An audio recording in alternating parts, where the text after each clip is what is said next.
O Filho verdadeiro permanece para sempre. Nosso versículo inicial se encontra em João, capítulo 8, verso 35. Vamos ler.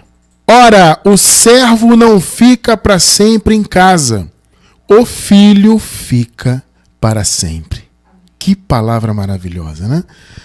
Igreja abençoada do Senhor, povo mais que vencedor, santos do Pai, espíritos aperfeiçoados, mais que vencedores em Cristo. Igreja sem ruga e sem mácula. Meus amados irmãos, uma verdade incontestável para quem está na palavra da graça, para quem tem esse entendimento revelado, uma verdade incontestável é essa. Os filhos de Deus permanecem para sempre. Muitos questionam isso porque não têm entendimento da graça, não sabem o que é a graça, né? Então pensam que a salvação é algo que se perde, que o Filho de Deus que hoje é salvo, amanhã pode deixar de ser filho e se perder, consequentemente, né? Outros dizem até que a salvação nem foi dada ainda. São dois segmentos, né? No meio do sistema religioso nós encontramos dois segmentos. Um segmento diz que a salvação não foi dada ainda. Então a pessoa está lutando para, quem sabe, ser salva.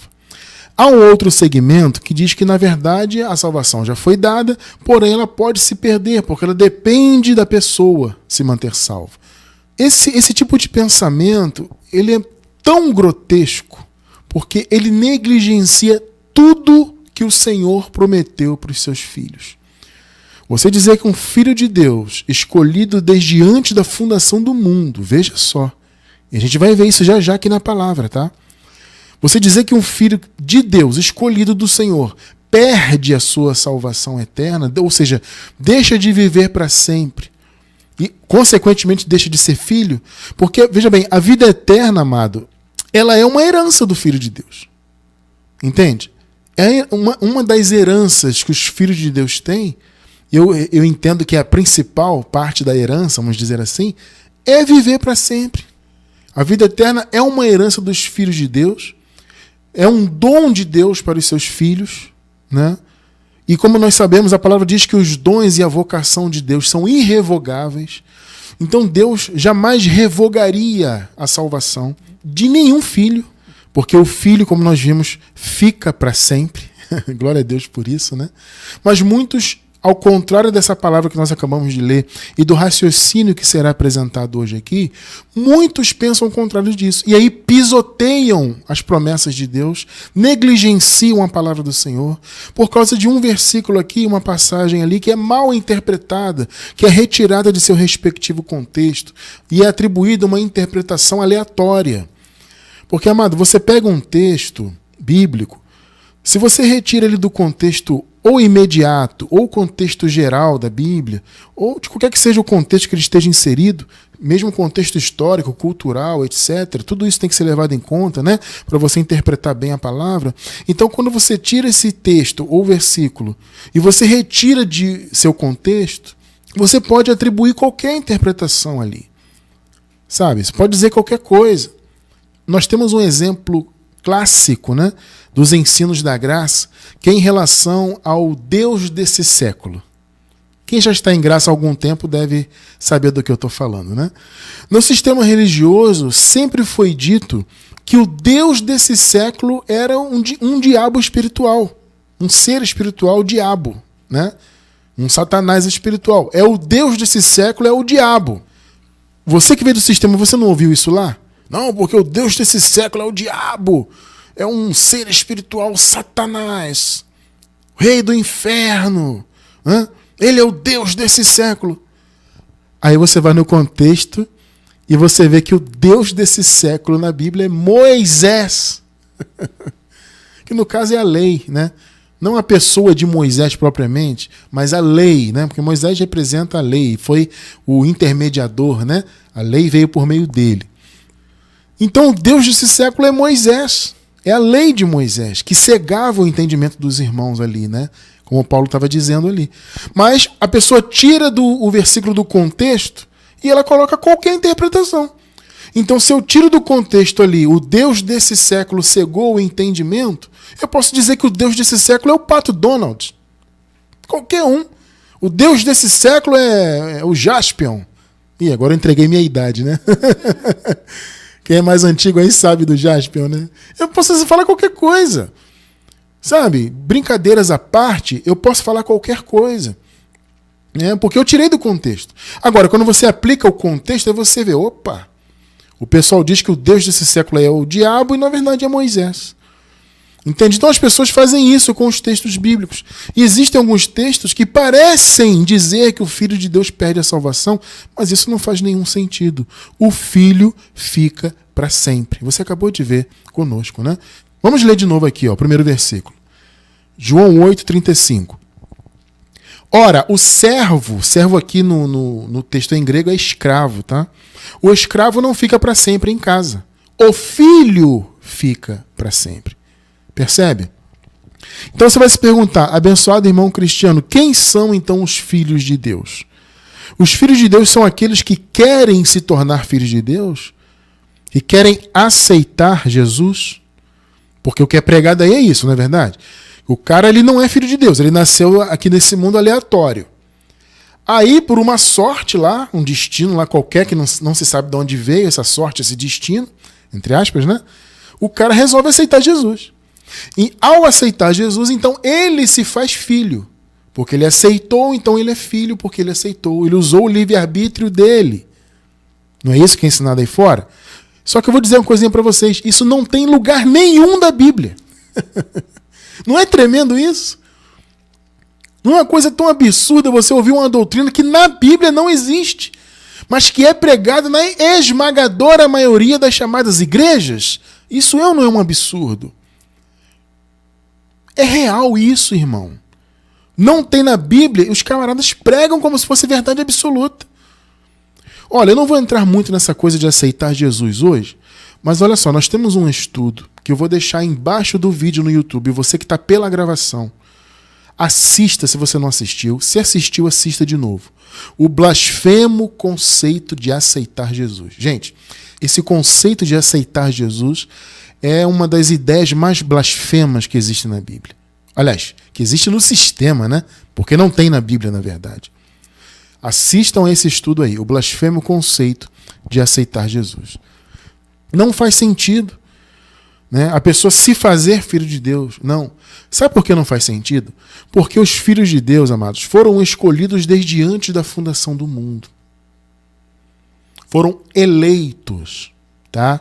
Esse é o ponto. Quando se fala que alguém é eleito, eleito é o quê? Alguém que foi escolhido para alguma coisa, né? Então a pessoa foi lá, votou e elegeu um presidente. Ou seja, ele foi escolhido como presidente. A eleição é uma escolha. E quem fez essa escolha? De quem foi o critério? De Deus. Deus escolheu os seus filhos antes do mundo ser mundo. Sabe a criação do Gênesis? Que Deus criou o mundo, aquela coisa toda. Antes disso tudo, Deus já havia escolhido os seus filhos. Ah, mas Cristiano, isso aí, veja bem. Não, amado, não tem veja bem. Vamos ler, está na palavra de Deus. Efésios capítulo 1, versículos 4 e 5. Eu vou ler aqui a Nova Versão Internacional. Versículo 4. Porque Deus nos escolheu nele, olha só, queridos, antes da criação do mundo. Ou seja, o Senhor nos escolheu a critério dele, para sermos santos e irrepreensíveis em sua presença. Hoje você, eu, todos nós somos santos e irrepreensíveis por meio de Cristo, né? Por meio daquilo que Cristo fez no Calvário, tá? Agora veja o 5. E em amor nos predestinou. O que é predestinação? A predestinação é a execução da escolha do Senhor, é a execução da eleição. A predestinação vem da eleição. Então, primeiro o Senhor elegeu e aí ele deu um pré-destino. Entende? Predestinação é isso. É um destino previamente estabelecido. Tá? E é bom que isso fique bem claro. Cristiano França, o que é predestinação? É um pré-destino. É um destino que foi estabelecido previamente. Então a predestinação, ela é uma consequência da eleição. Então o Senhor elegeu, escolheu antes da criação do mundo, e aí, em amor, nos predestinou para sermos adotados como filho. Já vou explicar esse conceito aqui de adoção, tá? Para sermos adotados como filho por meio de Jesus Cristo. Porque foi por meio dele que fomos salvos. Vocês estão entendendo o ponto? Por meio de Cristo. Porque o que Cristo fez ao morrer e ressuscitar tornou possível a adoção. Já vou explicar o conceito de adoção, tá? Agora veja o finalzinho do versículo. Conforme o bom propósito da sua vontade. Ou seja, a eleição e a consequente predestinação foi conforme a vontade de Deus. Vocês percebem que não existe, portanto, um critério humano nisso aí? Você entende que, ao contrário do que a religião aí fora prega, Deus não levou em conta o critério humano, porque o humano não teria capacidade nenhuma de se tornar filho de Deus, de escolher Deus. Paulo disse, não há quem entenda, não há quem busque a Deus. O ser humano jamais teria essa capacidade. E Deus sempre soube disso.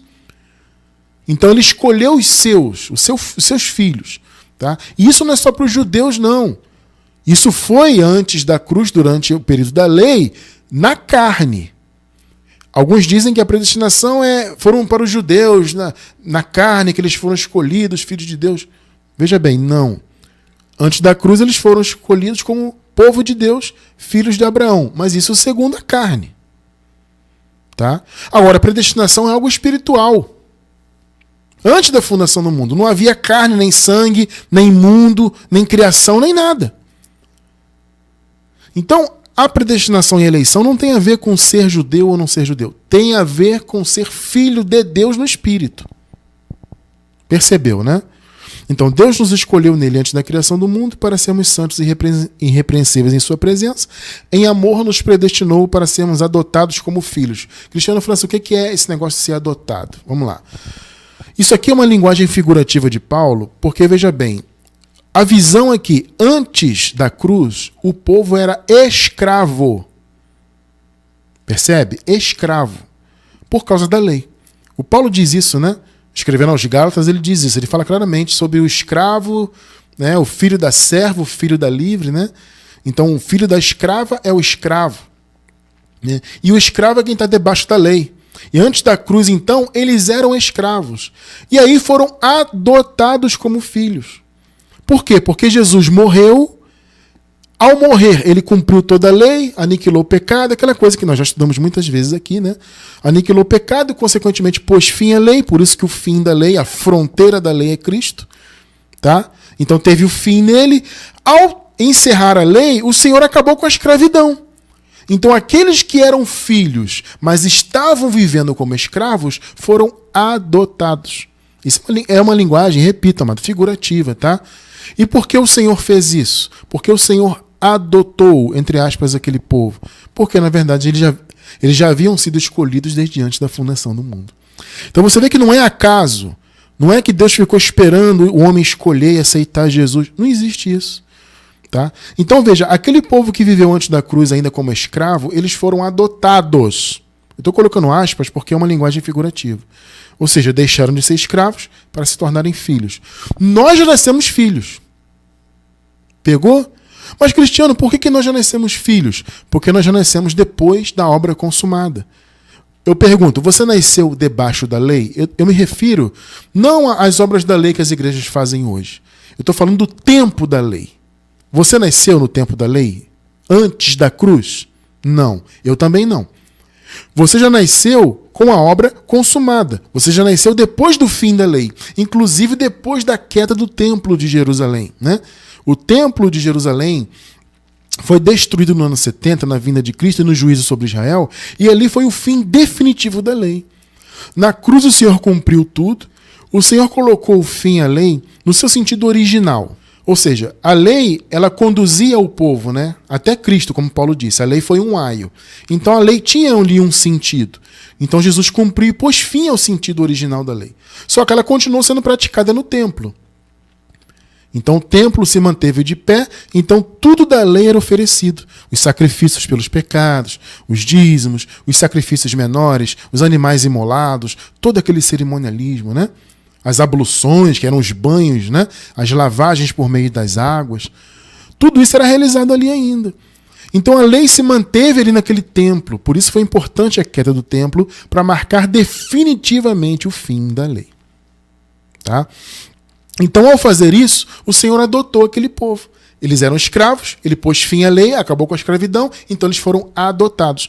Nós já nascemos depois desse processo todo, então você nunca foi escravo. Ainda, veja bem, ainda que você tenha passado em obras da lei nas igrejas do sistema, mas você nunca esteve de fato debaixo da lei. Nós nunca estivemos debaixo da lei de fato. Nós cumprimos obras da lei, que trazem sim maldição, mas nós nunca estivemos debaixo da lei, literalmente. Porque nunca estivemos antes da cruz, nós nascemos muito depois. Então você já nasceu filho. Então aqueles irmãos lá da igreja primitiva foram adotados. Nós já nascemos sendo filhos. Bom, acho que está bem claro isso aí, né? Então o que vocês observaram aí? Que o Senhor escolheu os seus filhos antes da fundação do mundo, para sermos santos e irrepreensíveis, e ele fez isso em amor. Ele deu um predestino em amor aos seus filhos, né? Qual a conclusão então que nós chegamos através desse raciocínio? Que existem nesse mundo dois grupos de pessoas. Entende? E isso está, meu irmão, deixa eu falar para vocês uma coisa. Isso está no total controle de Deus. Você não tem que questionar isso. Ah, mas como pode Deus escolher os filhos para a salvação? Isso é um absurdo. Amado, se eu fosse você, eu não ficaria questionando a Deus não, tá? Vai por mim. Não é bom ficar questionando a Deus, não. Tá? Isso está no controle dele. Então existem os filhos que ele escolheu e existem aqueles que não são filhos para a salvação. Percebe? São dois grupos. Também conhecidos como duas sementes. Né? O joio e o trigo. Dois vasos de honra e desonra. Duas árvores, árvore boa, árvore má. Estão percebendo que são dois grupos? Terra boa e terra ruim. A gente já vai ver isso aí. Existem esses dois grupos. Vamos ver aqui Romanos, capítulo 9. Vamos ler os versos do 20 ao 24. 20. Quem és tu, ó homem, para discutires com Deus? Olha o que eu acabei de falar agora há pouco, hein? Porventura pode o objeto perguntar a quem o fez: por que me fizeste assim? Você vai lá, você é um oleiro, como está aqui no contexto, na figura, né?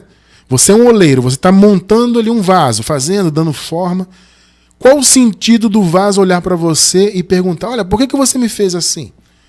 Por que você me pintou de azul e não de vermelho? Ou por que você me deixou na cor de barro e não me deu um acabamento? Eu pergunto para você, qual o sentido disso? Isso não tem sentido. É isso que o Paulo está dizendo aqui. Porventura pode o objeto perguntar a quem o fez: por que me fizeste assim? Isso não tem sentido, né? 21. Ou não tem o oleiro direito sobre a massa, para do mesmo barro fazer um vaso para honra e outro para desonra? Tá vendo, amado? É o mesmo barro, ou seja, é a humanidade. É o mesmo barro. Agora, desse barro, ele faz vasos para honra e para desonra. Então, na humanidade, há os dois tipos de vasos. Percebeu, né? 22. Que diremos, pois, se Deus, querendo mostrar a sua ira e dar a conhecer o seu poder, suportou com muita longanimidade os vasos de ira preparados para a perdição?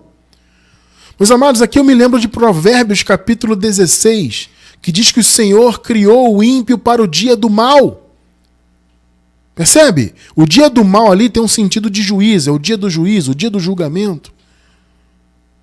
É Deus, irmão. Vamos lá, vamos pensar. Deus é Deus. O sistema fica aí relutante, questionando a Deus. Não pode. Mas como é que Deus pode escolher? Ué, como é que Deus pode escolher?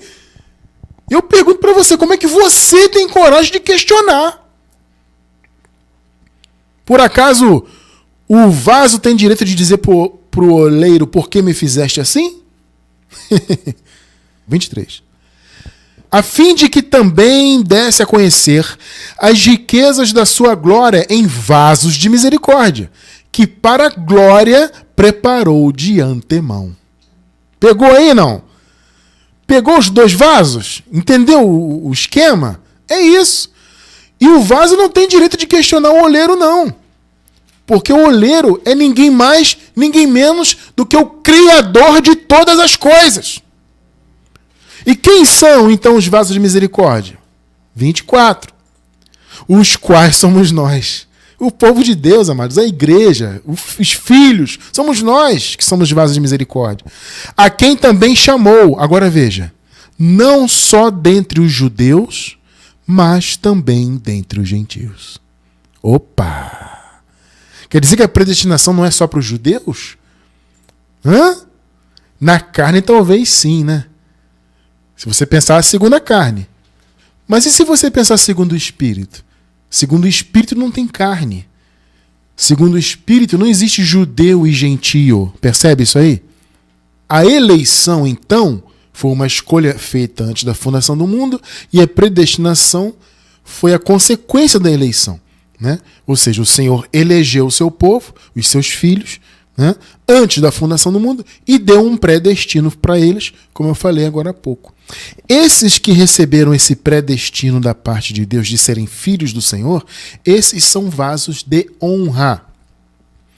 É a mesma massa, observe esse detalhe, ou seja, é a humanidade. Imagine a humanidade sendo uma massa na mão do oleiro. Uns ele fez para honra, outros ele fez para desonra. Você vai questionar? Você viu aqui no versículo 20, quem és tu, homem, para discutires com Deus? Eu não acho uma boa discutir com Deus, nem debater com Deus, nem questionar a Deus. Deus sabe o que faz. O que ele faz é perfeito. Entende? Ainda que a sua mente humana não aceite. A mente, o pensamento humano não aceita. O sistema religioso tem um pensamento humano, né? É um pensamento carnal sobre as coisas de Deus. Eles interpretam tudo carnalmente. Né? Então eles não aceitam que Deus escolheu. Como é que pode? Não, eles inventam várias doutrinas. Eles pegam esse... Muitos nem leem, gente. Olha, tem denominação que nunca toca em Romanos capítulo 9. Nunca lê. Olha, vou falar para vocês.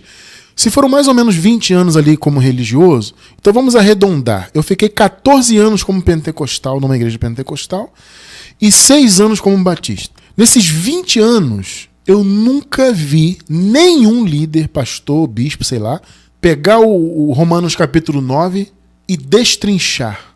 Nunca vi. Na igreja pentecostal a qual eu pertenci, sequer havia estudos bíblicos consistentes, né? Na verdade, a liderança só pegava ali um outro versículo para fazer campanha. Não havia propriamente estudos bíblicos, propriamente, né? Já na igreja batista havia, sim, um cuidado maior com os estudos, escola dominical, revistinha, né, da convenção batista, não sei o que e tal. Mas eu nunca vi nenhum pastor batista, nenhuma revistinha dessa de escola dominical batista, falar de Romanos 9. Eles correm nessa passagem. E quando entram, eles inventam. Não, porque a predestinação é para os judeus, porque é segunda carne, porque isso e aquilo. Percebeu, né? Agora, amado, vamos lá. Vocês entenderam, né? Que quem são os filhos? São os escolhidos. A boa semente, o trigo, né? É joio e trigo. Então, o filho é o trigo. O vaso de honra, você já viu, foram escolhidos antes da fundação do mundo e receberam de Deus um predestino para serem filhos, né? Os que estavam antes da cruz eram escravos e foram adotados. E nós já nascemos como filhos plenos, graças a Deus. Agora, observe essa passagem aqui do livro histórico de Mateus. Aqui, amado, tem uma revelação muito interessante mesmo, e que nos ajuda a entender essa questão do filho que permanece. Né? Esse entendimento derruba de vez essa ideia de perder salvação e de algumas passagens bíblicas, como eu disse no início, que algumas pessoas e grupos e segmentos aí chamados cristãos utilizam para dizer que a salvação se perde. Então, há uma revelação muito interessante aqui. Mateus capítulo 13, vamos ler do 4 até o 9. Aqui, Jesus está falando de uma sementeira.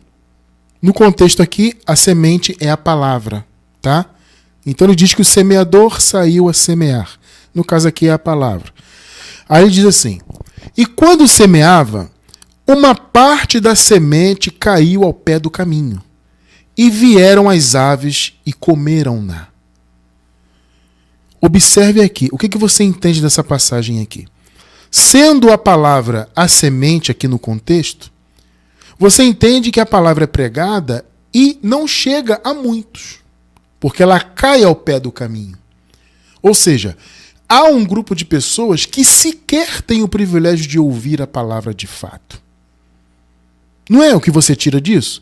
Porque se a semente caiu durante o caminho do semeador, que está pregando no caso, né? Se a semente caiu, então ela não chegou em ninguém. As aves foram lá e comeram. Não chegou no coração de ninguém. Não chegou na terra de ninguém. A terra aqui, no caso, é o coração, né? É o entendimento. Tá? Então, há pessoas que sequer têm o privilégio de ouvir. Muito bem. Agora, 5 e 6. Olha que revelação tremenda tem aqui.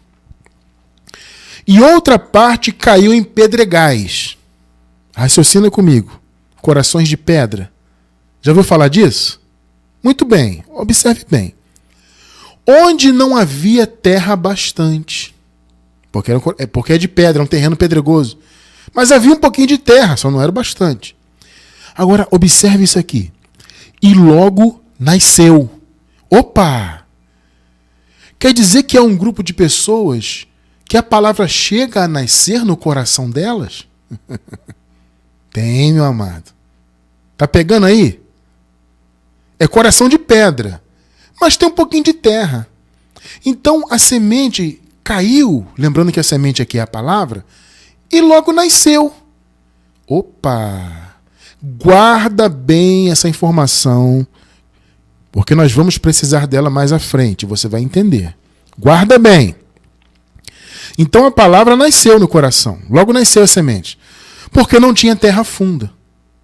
Então ela caiu numa terra rasinha ali, tinha mais pedra do que terra, então chegou a nascer. Mas, vindo o sol, queimou-se, né? No caso a planta que nasceu, e secou-se, porque não tinha raiz. Opa! Então nós já vemos aqui 2 grupos de pessoas. Veja bem, esses grupos, amados, são os vasos de desonra, tá? Tá bom? É o mesmo vaso de desonra, só que são experiências diferentes. Então, para uns a palavra nem chega, porque a semente cai à beira do caminho. Para outros, a palavra chega e cresce no coração. Olha só. Não é curioso isso? Você imaginar que um vaso de desonra pode experimentar a palavra de Deus? É, irmão. Pegou, né? Porque a palavra caiu no coração dele e logo nasceu. Mas era um coração de pedra. Tinha pouca terra. Então, como não tinha raiz, observe, né? Irmão, trabalha esse conceito na tua mente aí. Trabalha bem na tua mente isso aí, tá? Então não tinha raiz, então não foi para frente, não se desenvolveu. Então a palavra chegou a nascer, mas a árvore não cresceu.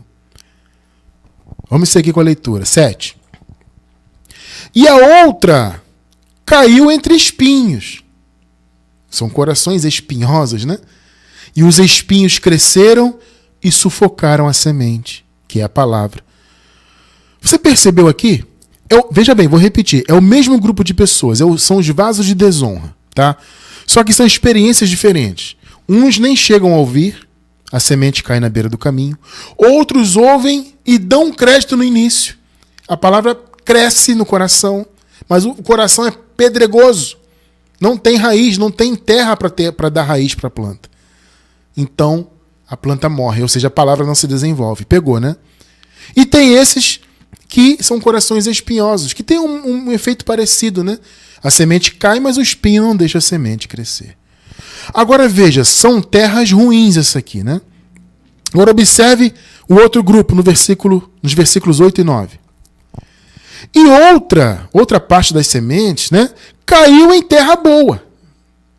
Pergunto para vocês, quem são os de terra boa? Os filhos de Deus. Os filhos do Senhor, escolhidos desde antes da fundação do mundo, predestinados. Pegou aí, né? E outra caiu em boa terra e deu fruto. Ó, um a 100, outro a 60, outro a 30. Né? Ou seja, metaforicamente, né? Multiplicou a 100, a 60, a 30 por 1. Quem tem ouvidos para ouvir, ouça E eu pergunto, quem é que tem ouvidos para ouvir essa palavra? Pegou? Os filhos. Você tem ouvido de filho? Então você ouve essa palavra e você entende. Por isso que Jesus falou, quem tem ouvidos, ouça. Tremendo, né? Você pegou então, amado? Alguns nem ouvem, outros têm coração de espinho, a palavra eles até ouvem, mas o espinho abafa. E tem outros que têm um coração de pedra. A palavra penetra, ela cria raiz até, mas não se desenvolve. Observe bem isso aí, tá? Agora, vejamos aqui. Romanos capítulo 11, versículos 22 e 23. Vamos fazer um paralelo dessa passagem aqui com a que acabamos de ler. Vamos lá. Portanto, considere a bondade e a severidade de Deus. Mais uma vez, o critério é de Deus, tá? Severidade para com aqueles que caíram. Quem são os que caíram aqui no contexto? Eram os judeus, que haviam sido negligentes para com Jesus, que não receberam o Senhor, que estavam na incredulidade em relação ao Messias, tá? Mas bondade para com você. Quem é você aqui? Vocês são os gentios. O Paulo está falando aqui nesse trecho exatamente com os gentios daquela igreja. Então, severidade de Deus para com aqueles que caíram e bondade para com você. Agora veja, desde que permaneça na bondade de Deus, na bondade dele. Observe bem isso aqui, amado. Mais uma vez, quem que atua para que isso aconteça? É Deus. É a bondade e a severidade de Deus. Aquele que permanece na bondade de Deus, permanece porque Deus quer que permaneça. E por que que Deus quer que permaneça na bondade dele? Porque é filho dele. Está percebendo, né? De outra forma, você também será cortado. Muitos pensam que isso aqui é perder salvação. Aí, Cristiano, tá vendo? Vai ser cortado. Então é perder salvação. Não, não é perder salvação. Esse texto não está falando disso. Esse texto está falando exatamente das pessoas que têm o coração de pedra, que são vasos de desonra, mas que o coração chega a germinar. As pessoas participam da igreja, elas estão ali e parece que elas estão na bondade de Deus, né?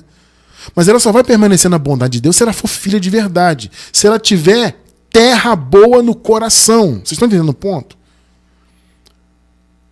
Essas pessoas que Paulo fala que podem ser cortadas são aquelas pessoas com coração pedregoso, onde a palavra penetra e aí você pensa que aquela pessoa é uma irmã.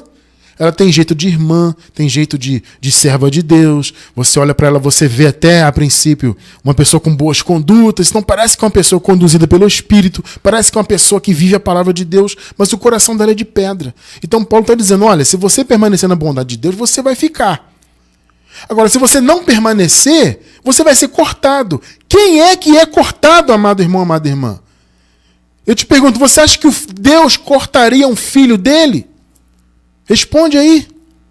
Vocês acham mesmo que Deus cortaria um filho dele, que ele escolheu antes da fundação do mundo? Amado, note isso.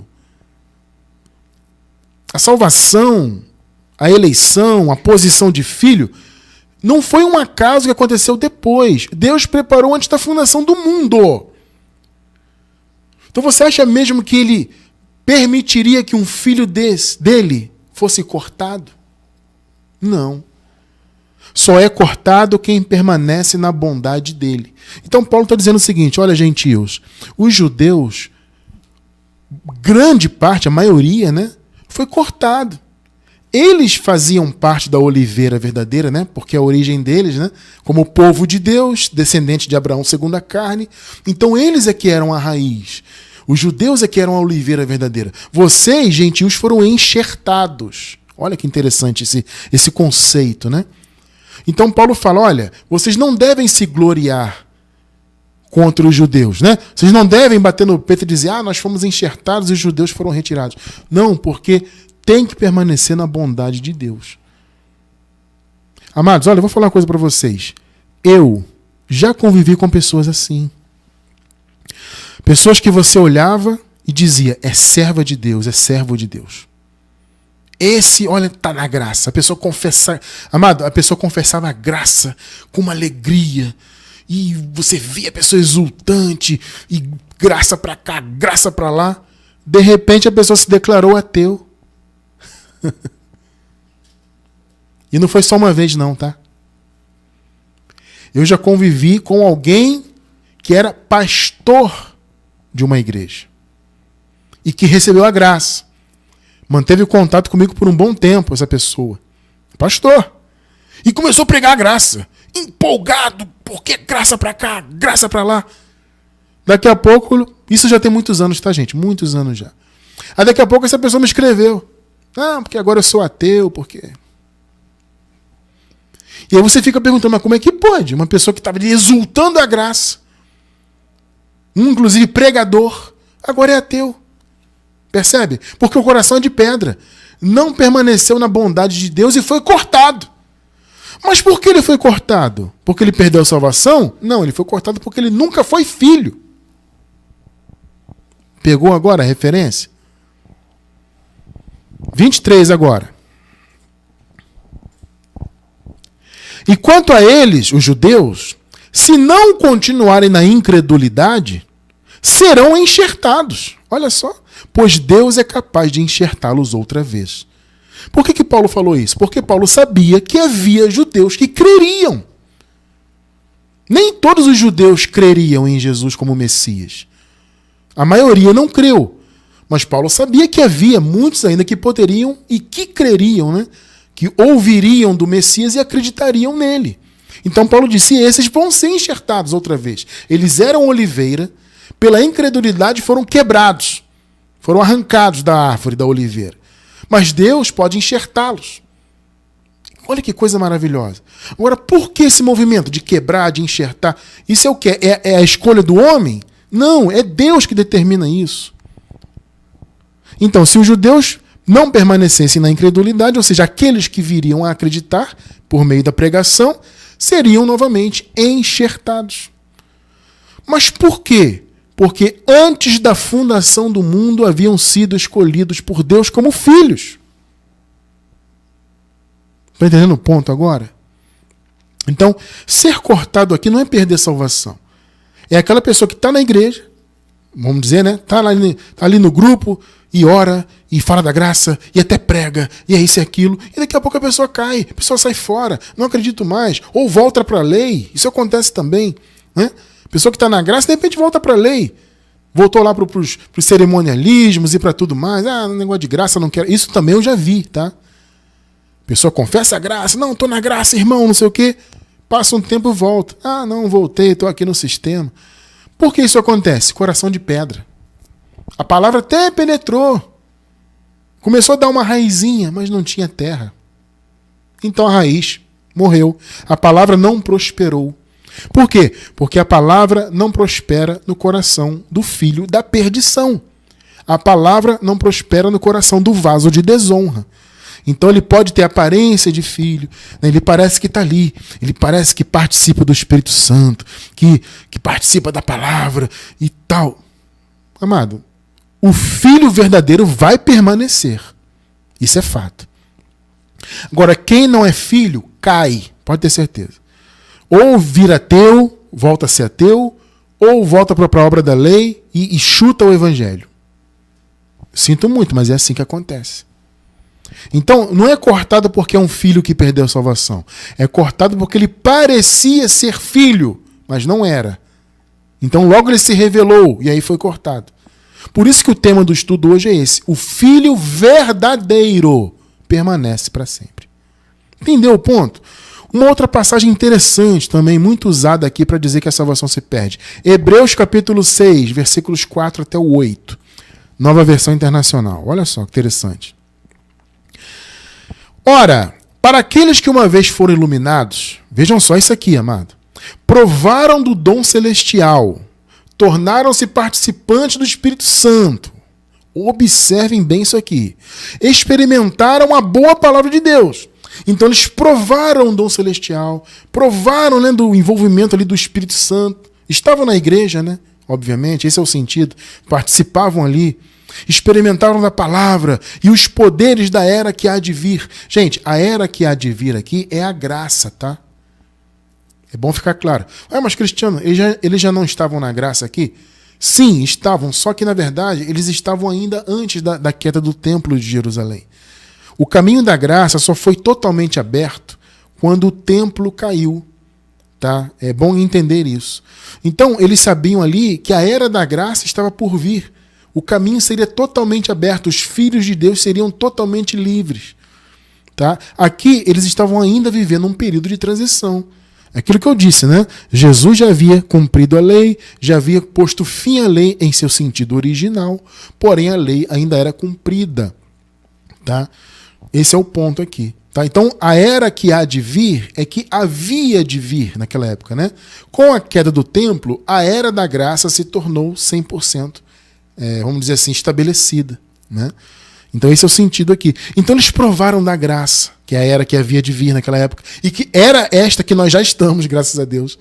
Glória a Deus, nós já nascemos na era da graça, tá? Mas eles estavam ainda antes da queda do templo. Então, olha só o que o texto está dizendo. Aqueles que foram iluminados, então você olha a pessoa iluminada, a pessoa conhece a palavra, a pessoa tem aquela aparência de filho de Deus e tal, e provaram um dom celestial, tornaram-se participantes do Espírito. Eu, particularmente, não entendo isso aqui como o Espírito Santo habitando, tá?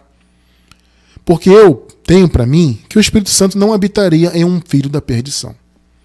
Tá? Esse é o meu entendimento. Então, participar do Espírito Santo é você participar do convívio ali da igreja, das coisas da igreja, da direção que a igreja recebe do Espírito. Eu entendo dessa maneira, tá? E experimentar a palavra. Eu acabei de falar, uma pessoa que era pastor, pregava a graça. Entende? E aí? Eu fiquei, na época, estupefato com isso. Isso já tem mais de 10 anos, tá, gente? Já tem mais de 10 anos isso. E uma coisa que me chocou muito, porque era uma pessoa que pregava a palavra e tinha um conhecimento, sabe? E começou a estudar a palavra com a gente, começou a crescer em conhecimento, e era uma pessoa que pregava mesmo para valer, que tinha uma autoridade. De repente, sou ateu agora. Ou seja, ele foi iluminado, não foi? Vamos lá, vamos raciocinar. Essa pessoa que eu estou falando para vocês, ela não foi iluminada? Ela foi aqui, ó. Aqueles que uma vez foram iluminados. Essa pessoa foi iluminada. A palavra chegou no coração dela e achou um pouquinho de terra. Está entendendo o ponto? Mas como essa pessoa não é da salvação, pegou, né? O coração é de pedra, então a palavra não prosseguiu. Então ele foi iluminado, participou do dom do Espírito, tal, aquela coisa toda, pastor, eu prego, tal. De repente eu sou ateu. Eu convivi, essa pessoa eu não convivi pessoalmente, tá? Foi pela internet. Já eu convivi com uma outra pessoa que também você olhava, que irmã, que coisa, graça, graça pra cá, graça pra lá. Agora sou ateia. Percebe? Por que isso acontece? Porque não é filho de verdade. Parece ser filho. Foi iluminado no primeiro momento, mas o coração é de pedra, então a palavra germinou, mas não prosseguiu. Vamos ler de novo então, vamos voltar. 4 e 5, e a gente vai ler até o 8, né? Ora, para aqueles que uma vez foram iluminados, provaram o dom celestial, tornaram-se participantes do Espírito Santo, experimentaram a boa palavra de Deus e os poderes da era que há de vir e que já veio, que é a graça, e caíram. Olha só, versículo 6, né? E caíram. Pegou, né? O que é esse caíram aqui? Amados, como essa carta aqui é para os hebreus, eu tendo a acreditar que esse cair é voltar para a lei. Eu acredito nisso, tá? Aqui o texto está se referindo muito provavelmente a pessoas que chegaram a participar da igreja ali dos hebreus, mas que depois sucumbiram e voltaram para a lei. Eu entendo esse caíram assim, tá? Muito provavelmente é isso. É só você ver quem é o destinatário da carta. Os hebreus. Era uma igreja formada de judeus que haviam crido em Jesus. Tá? Então, muitos judeus foram iluminados. Né? Participaram da igreja, participaram de tudo, participaram da palavra, mas caíram. Ou seja, voltaram para a lei. Então, o apóstolo diz o seguinte: esses que caíram, é impossível que sejam reconduzidos ao arrependimento. Pois para si mesmos estão crucificando de novo o Filho de Deus, sujeitando-o à desonra pública. Por que estão crucificando de novo o Filho de Deus? Porque Jesus morreu por causa da lei. Sim ou não? Sim. Se a pessoa volta para a lei, então ela está colocando Jesus na cruz de novo. Simbolicamente, né? É isso que o texto está falando aqui. Ó, esses que voltaram para a lei, porque muito provavelmente é isso o significado, esse cair, esses que experimentaram o evangelho e voltaram para a lei, não podem ser reconduzidos ao arrependimento. Porque, na verdade, ao voltarem para a lei, eles estão colocando Jesus na cruz de novo. 7. Agora, abençoado, observe o 7 e depois o 8. Aqui vocês vão encontrar 2 tipos de terras. Vamos lá, vamos de novo. Joio e trigo. Vaso de honra, vaso de desonra. Terra boa, terra má. São 2 grupos. Aqui vamos ler agora sobre esses 2 grupos. Os que têm coração de terra boa e o coração pedregoso de terra má. Vamos lá, 7. Pois a terra, aqui é a terra boa, tá? Que absorve a chuva. A chuva é a água e a água é a palavra de Deus. Então, o coração que absorve a palavra, em outras palavras, né? Que cai frequentemente e dá colheita proveitosa àqueles que a cultivam, recebe o quê? Recebe a bênção de Deus. É a boa terra, é o coração bom, percebeu? Coração de Deus, de filho de Deus, escolhido antes da fundação do mundo. Agora veja outro tipo de terra. Mas a terra que produz espinhos e ervas daninhas é inútil e logo será amaldiçoada, julgada, condenada, né? Você pode interpretar dessa maneira. Por que eu posso interpretar dessa maneira? Porque o seu fim é ser queimada. Amados, o que é o fogo? Eu já falei muitas vezes aqui. O que o fogo representa na Bíblia? Juízo. O que Paulo disse? Os que não receberão galardão vão ser salvos, todavia, como pelo fogo. Né? Vão passar pelo juízo lá das obras, não é isso? Lago de fogo. Pegou, né? Tá pegando? Fogo simboliza juízo. Tá? O joio vai ser reunido e jogado para ser queimado.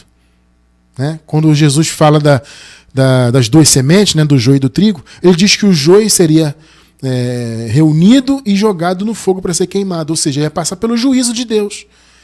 O que o texto diz aqui? A terra que produz espinhos e ervas daninhas é inútil e logo será amaldiçoada, e seu fim é ser queimada. É juízo. Pegou, né? Veja bem, o juízo já aconteceu. O salvo é salvo sempre, salvo, ponto. É filho de Deus. O perdido é perdido para sempre perdido. Já nasceu condenado. Assim como o filho de Deus já nasce salvo, sempre salvo, o da perdição nasce perdido para sempre. Não tem vida eterna. Salvação, amado, é viver para sempre, né? É vida eterna. Então, o da perdição só tem vida nessa terra aqui. E ponto final para ele. O filho de Deus não, o destino dele é o paraíso. Ele vive um período aqui na terra e depois ele vai para o paraíso. Porque já acabou o julgamento, não tem mais julgamento.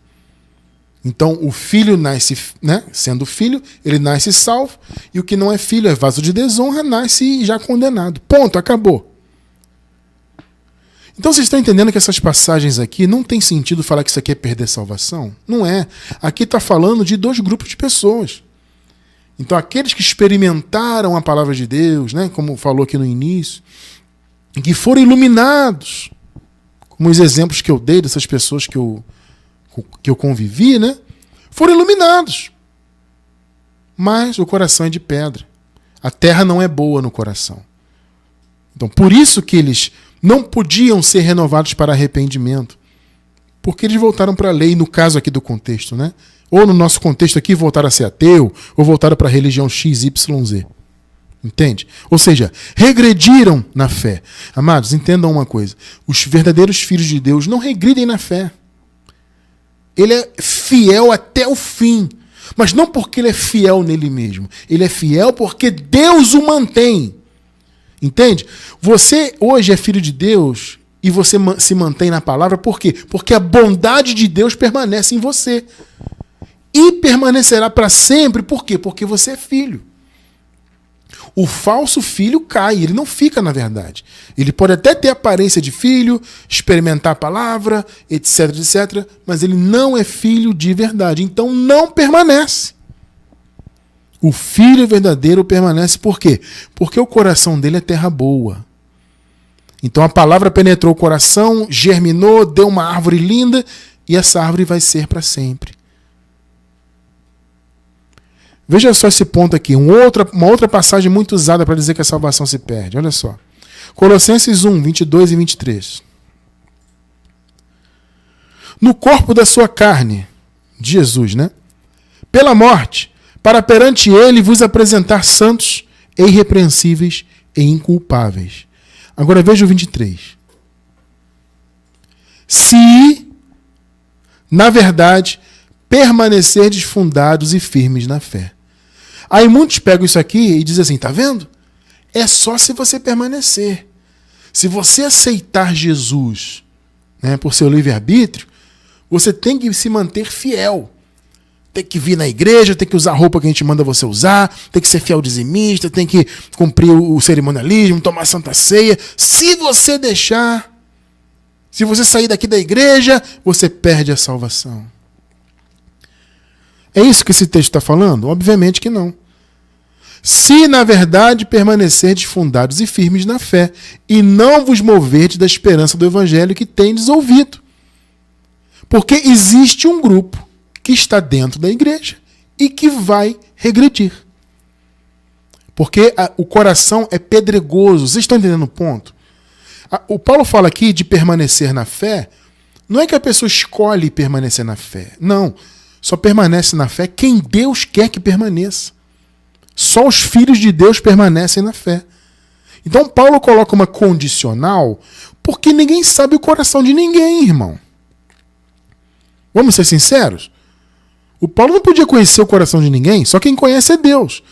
Então Paulo diz, olha, vocês, né, o Senhor morreu por vocês para apresentar vocês santos, irrepreensíveis e inculpáveis, se na verdade vocês permanecerem fundados e firmes na fé. E não vos moverdes da esperança do evangelho. Foi o que aconteceu lá nos Hebreus, que nós acabamos de ler. Certamente muitos judeus estavam ali na igreja e começaram a sair da igreja e voltar para a lei. Então, eles não permaneceram firmados na fé. Mas por que eles não permaneceram? Porque eles usaram o livre-arbítrio para não querer mais Deus? Não, eles não permaneceram porque não eram filhos de verdade.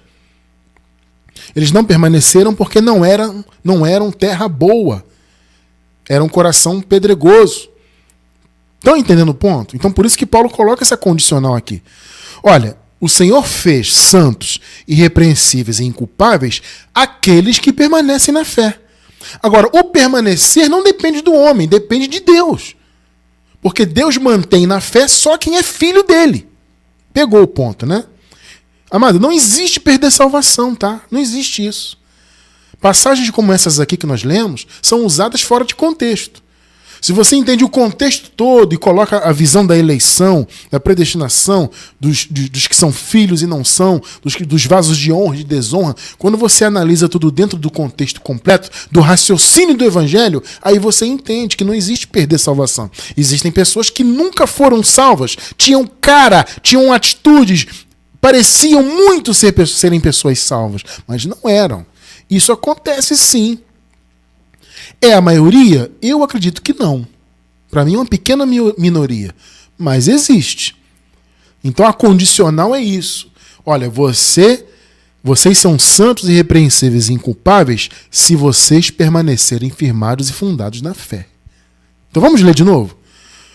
Vamos lá. 23. Se na verdade permanecerdes fundados e firmes na fé, e não vos moverdes da esperança do evangelho que tendes ouvido, o qual foi pregado a toda criatura que é debaixo do céu, naquela época, né, no Império Romano, e do qual eu, Paulo, estou feito ministro. É a graça, né? Palavra do Senhor, que maravilha, né? Perceberam, meus amados, então? Amados, vejam bem, o Filho de Deus, a Filha de Deus, os eleitos e escolhidos antes da fundação do mundo, eles vão permanecer para sempre. Entende? Eles nunca vão regredir. Eles nunca vão abandonar a fé, voltar para a lei, voltar para o ateísmo, voltar para o hinduísmo. Nunca. Sabe? Não tem como. Você é filho. Sendo filho, Deus te faz permanecer para sempre. Porque, veja, o poder dele. É ele que opera em nós, o querer e o realizar. Então não é você que se mantém na fé, é Deus que te mantém. Por que ele te mantém? Porque você é filho dele, escolhido desde antes da fundação do mundo. Todo o ponto é esse. A salvação, irmão, não tem improviso. Sabe, as pessoas pregam que Deus fica assim, ó. Deixa eu ver quem vai me aceitar, vamos lá. Ih, olha lá, teve um culto ali, o cara me aceitou ali. Então agora ele é filho. Beleza, vou colocar o nome dele no livro da vida. Aí daqui a pouco o cara não permanece, ele sai. Agora eu sou ateu de novo. Ih, vou riscar o nome dele. Poxa, que pena que ele não quis ficar comigo. Brincadeiras à parte, é isso que é pregado aí. Que Deus fica lá improvisando. Opa, deixa eu ver quem me aceitou. Opa, pá. Alguns ainda têm uma certa ousadia de dizer assim, não, tudo bem.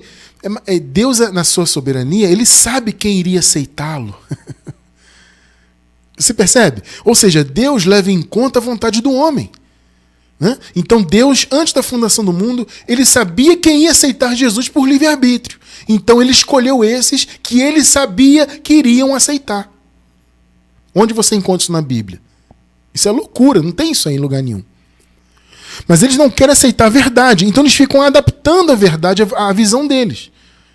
Está muito clara a predestinação. É vontade de Deus, é critério de Deus. Deus escolheu os seus filhos. Deus é o oleiro. Aí o cara vai e prega que Deus escolheu aqueles que ele sabia que iriam aceitá-lo. Ô, meu amado, pelo amor de Deus. Aí depois o cara vem aqui no nosso canal no YouTube dizer que eu, cristiano, estou torcendo a Bíblia.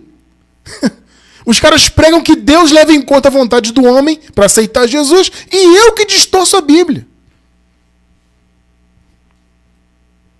O Filho verdadeiro permanece para sempre.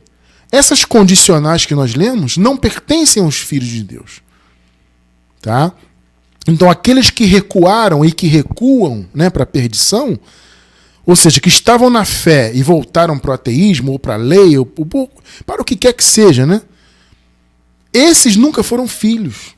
Não é que perderam salvação. Nunca foram filhos. O Filho permanece para sempre. E eu encerro com Hebreus, capítulo 10, versículo 39.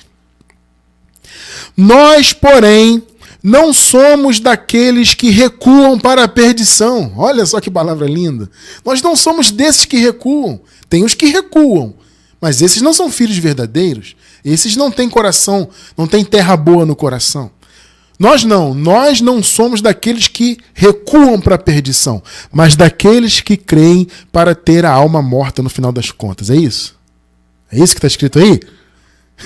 Aqui você vê que a conservação da alma está totalmente ligada à perdição. Ou seja, em oposto, obviamente, né? Está totalmente colocada em oposto à perdição. Por quê? Porque conservação da alma é salvação. Perdição é perdição. Tremendo isso, né? Nós, porém, não somos daqueles que recuam para a perdição, mas daqueles que creem para a conservação da alma. Por quê? Porque a alma do Filho de Deus é eterna. Nós temos estudo aqui, tá? Eu vou deixar embaixo do vídeo aí. Qual o destino da nossa alma e a carne, o espírito e a eternidade da alma. São 2 estudos maravilhosos sobre a alma e futuramente, se Deus permitir, teremos outros sobre esse tema. Mas já temos esses 2 estudos muito bons aí, tá? Porque, amado, veja bem, há os que recuam para a perdição, como vocês viram aqui agora, e aqueles que permanecem para a conservação da alma. Pegou, né? Entendeu aí? São 2 grupos que vocês veem aqui. Os que recuam para a perdição é porque já eram da perdição. Eram os vasos da ira, percebeu? E aqueles que permanecem, que creem e permanecem crendo, eles são da conservação da alma. São 2 grupos. São os filhos escolhidos antes da fundação do mundo e aqueles que não foram escolhidos antes da fundação do mundo. É simples assim. E não cabe a nós discutirmos com Deus. Cabe a nós recebermos todo o direcionamento de Deus e entender, amado, que tudo isso que nós vimos aqui agora está no pleno e absoluto controle dele. Por isso nós descansamos no Senhor e o glorificamos e o agradecemos, porque somos e seremos para sempre seus filhos amados para a glória de Deus.